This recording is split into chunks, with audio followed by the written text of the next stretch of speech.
What is up, everyone? I am Chris Knight, and you are watching The Real Review 3000 here with another episode for the love of vinyl. But before we get to that, let's talk some business first. First off, this number right here is at 2711. It's up just a little bit from the last time I did a video, but that puts us over 90% of the way to our 3,000 subscriber goal, guys. And that's so exciting. But what's even weirder and more exciting in a way is that when I looked at my analytics today, I realized over 51.8% of the views that this channel receives are from people who are not subscribed to the channel, which means we have a ton of viewers who haven't hit that subscribe button. So guys, if you're watching this and you are not yet subscribed, hit the subscribe button, hit the bell so you know when we're coming out with new stuff, smash that like button, consider helping us out with a PayPal donation. It would really help. And you can reach us on Twitter at chrisknight5150. You can reach me at email, chrisknight at therealreview3000.com.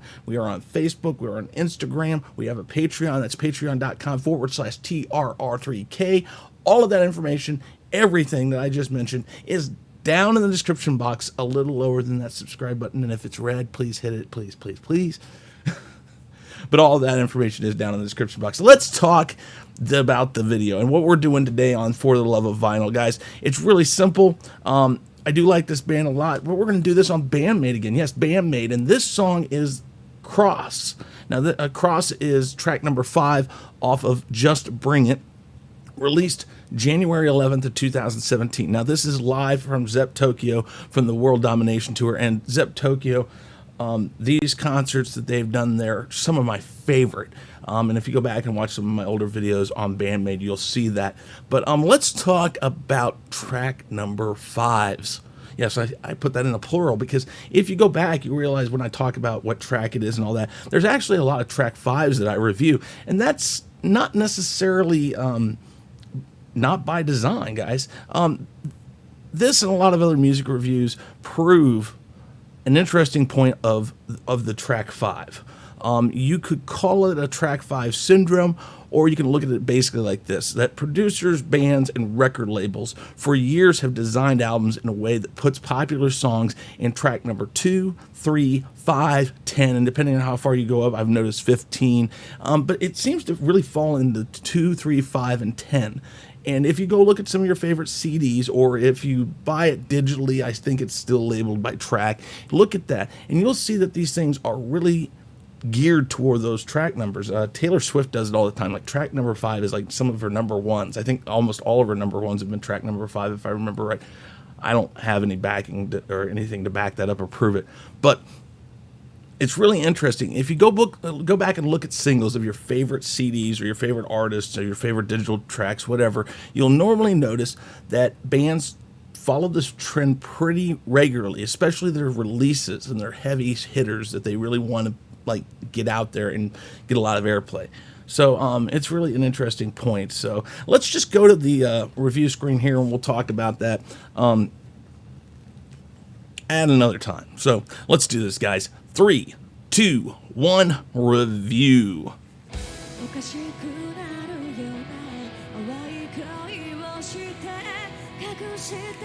Maseki, she's very good with her vocals, and this is really kind of a different sound for him right off the bat.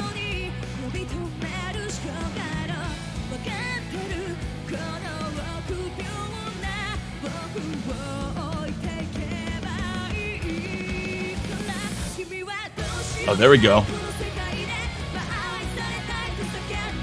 Now, Miku's really awesome, and of course, you guys know she was originally the lead singer. Misa, of course, going crazy there. Love Misa. Ooh. Key change right at the get-go. That's crazy. And Kinami, I'm listening to her guitar right here. It was high. She's playing high while Miku's playing like lower chords. Ooh. I don't see Kinami singing very often. And I think that was a crowd I heard, which is really cool. Again, I love audience participation in songs. It really makes a band like really enjoy doing what they're doing.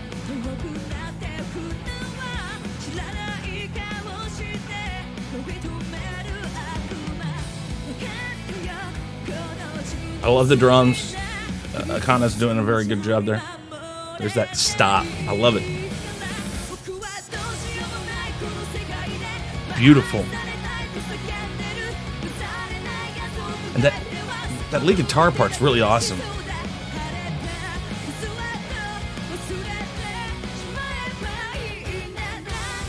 And there's that key changing.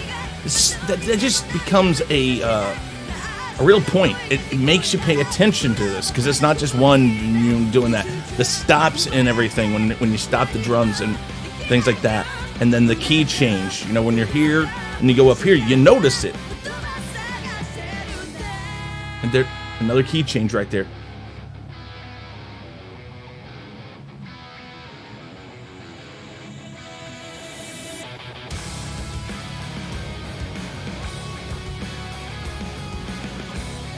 Nice.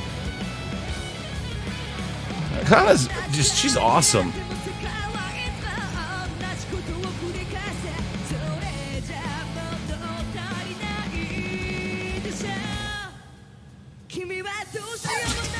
And they're holding you right there whenever they stop, because I hear it. It's like they're waiting. It seems like they're waiting a little longer each time, but it's there to just grab you and say, pay attention. Keychain, man, I'm loving that.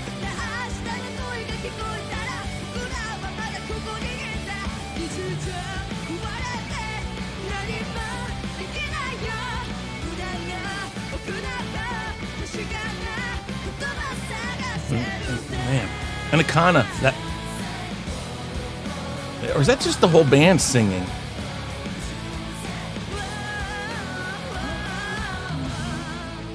Beautiful. Dude, I love this concert. It's just a beautiful concert altogether. I love that song, man. Man, the key change just, gee whiz, it just takes you and says, hey, we're doing something different here. You know, we're doing this, we're here. Hey guys, pay attention. We're going up here. Just, man, I find myself listening to these guys and constantly being amazed at their attention to not become complacent with a sound. They're always seeming like they're trying to find something different. Sometimes it's Misa and her bass lines that are really just the focal point. Sometimes it's Akana with her with the lead guitar line. And this one, I would say that's kind of part of what's going on. But the vocals, then, I think Miku, Kinomi. I'm sorry, I mentioned Akana, I think, when I was talking about the guitar. Kinomi, when she does her guitar part, I think that's a focal point there. But when Miku, Kinomi, and Saiki, when they're all three singing together, it's just beautiful. And I mean, so again, attention to detail when it comes to the vocals. But yeah, and then the stops. And like I said, it seemed like they were just holding back just a little bit longer each time to, like, making you go like, is it over? What are they going to do? And I love that, because again, it keeps a listener's attention. And that's kind of the job of a band, is to make things unique enough that people want to listen and want to continue to listen. Because let's just say that they weren't doing anything really special. Every time they would do a stop, if they weren't really doing anything special, people might just think, oh, song's over. But when you do something, and yes, I know Akana is sitting there, she's hitting one of the cymbals, so they're counting it out.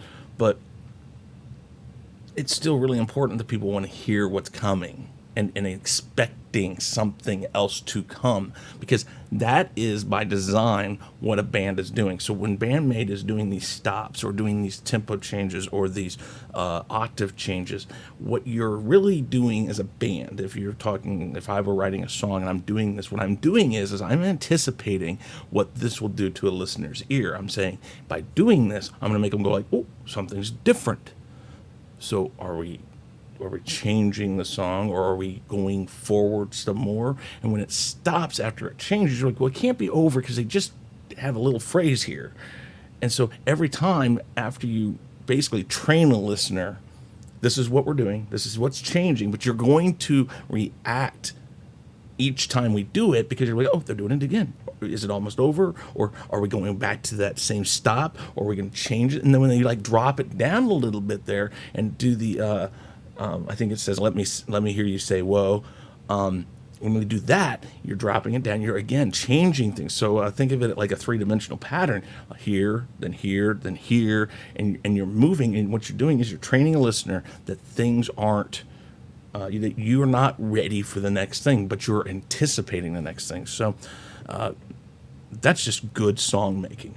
So, again, beautiful work by the ladies. Yeah, let me know what you guys thought down in the comments below. Don't forget, guys, 51.8% of the viewers that I have had over the past 28 days for sure have not been subscribers.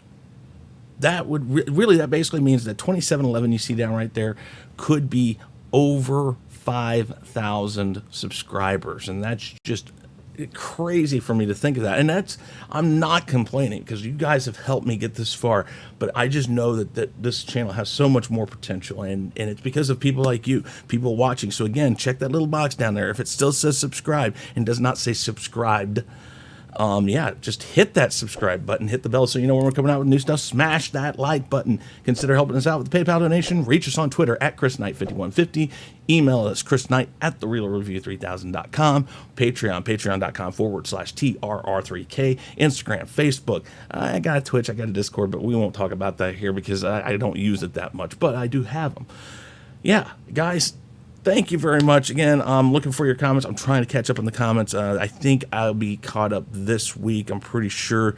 But guys, thank you. I am Chris Knight. This has been The Real Review 3000. I'm officially out of here. Hey guys, thanks for checking us out.